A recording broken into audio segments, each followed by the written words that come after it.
Hello, all you gardeners out there. Well, I'm Janet, Mrs. Farmer Brown.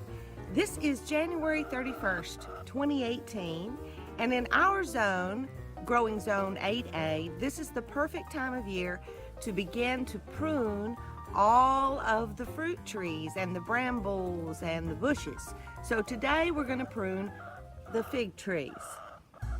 Fruit trees are a challenge, but of all of the fruit trees, I think that the figs are the easiest to plant.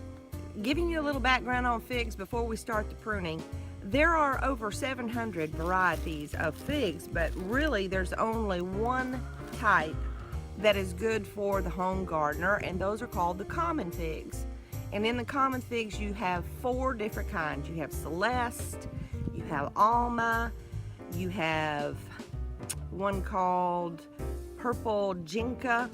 That one's almost commonly known as Black Genoa or Black Spanish.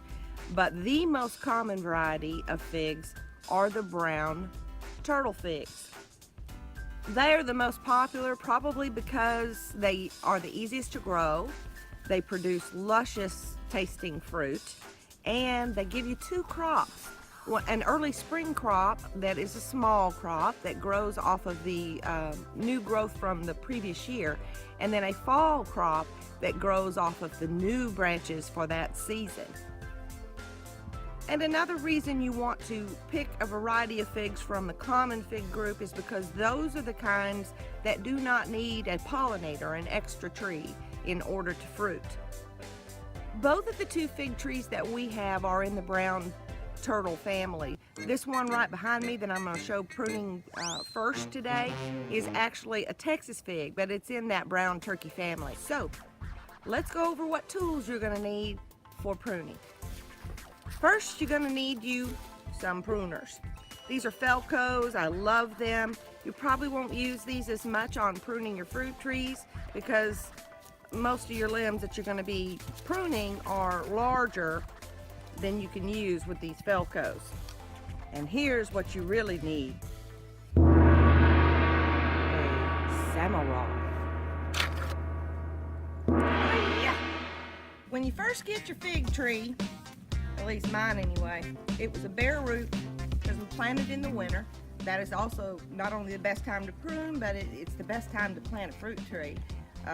We like to choose bare root over the potted kind. But anyway, when we first got this Texas fig, it looked like a stick. But seriously, just a stick with some roots on the end of it.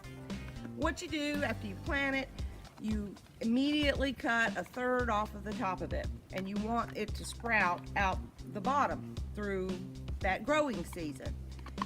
You don't do anything to it through that season. Then, the first winter after it was planted, I came in and I selected between 3 and 8, really 3 and 6, somewhere in there, main branches that are going to become your leaders. And you want to prune everything else out to the ground. You want these branches to be spaced far apart so that it's got room to have a 3 to 4 inch diameter without rubbing and interfering with each other. And those are going to become your leaders. So looking at this tree, this little nub right here was the original tree, and it froze that first year, that first winter, and just, you know, we got rid of it. In pruning, you always follow the 4 D's. You get rid of dead, dying, damaged, or diseased.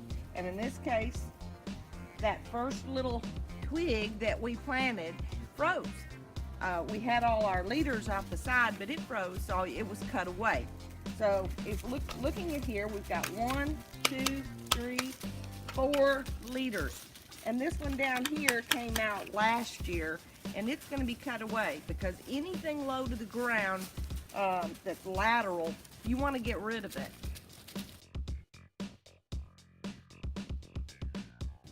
The next thing to consider with fig trees, because they grow so quickly, you don't want a tree form.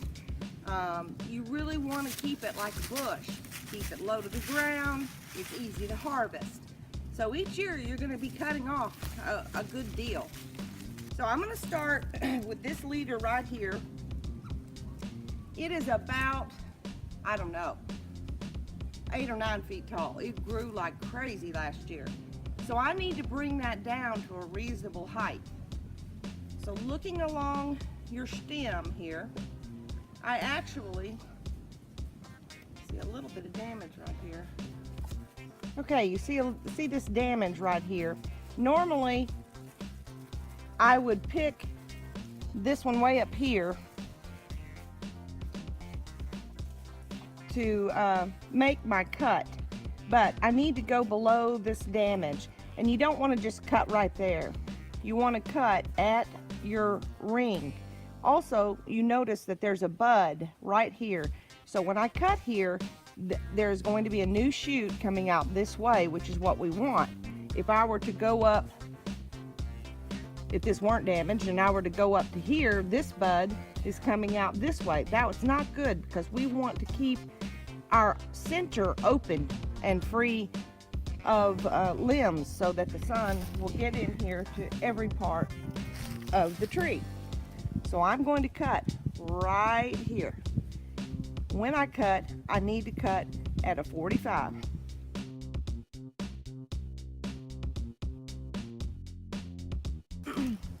This limb coming off of this main leader, I need to shorten it as well. If you'll see, we've already got a new branch from last year. This already has little buds on it. So it is going to set fruit in the spring. So I'm going to cut this back right above that bud.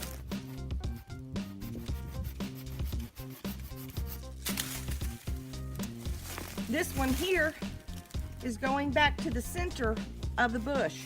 I'm going to get rid of it completely, cutting it as close to the leader as I can. And by the way, we can root this little puppy.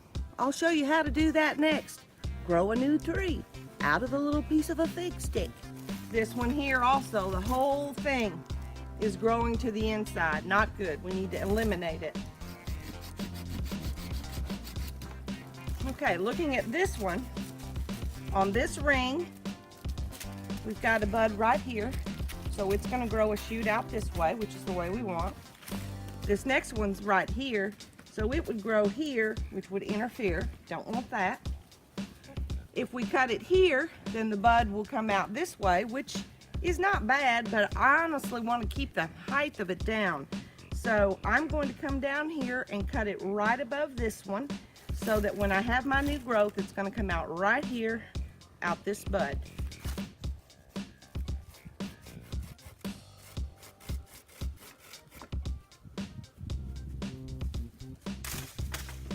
One leader down.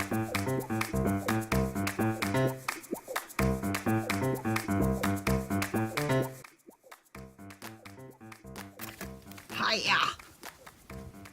Well, now you can see it's been heavily trimmed, but it'll be a manageable fig bush and not a tree. To propagate one of these little figs, you take one of your cuttings and you're going to pick a bud. Probably want it to be about 8-10 inches long. So I'm going to pick right here, right above the bud, and cut it a 45. And then you're simply going to push it down about 2 or 3 inches into a pot. This is a little gallon grow bag,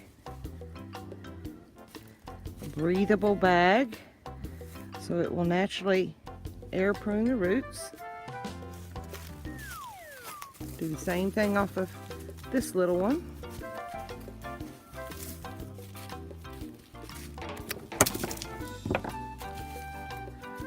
Poke it down in there a couple of inches. These cuttings do like to have a little bit of a humidity dome while they're getting started, so I'm just using this clear plastic bag here. And that's pretty much it. You can put it in your greenhouse or your grow room, or if you don't have freezing temperatures, you could actually even just leave it outside and you're good to go. Bye, and have a good one. Happy pruning.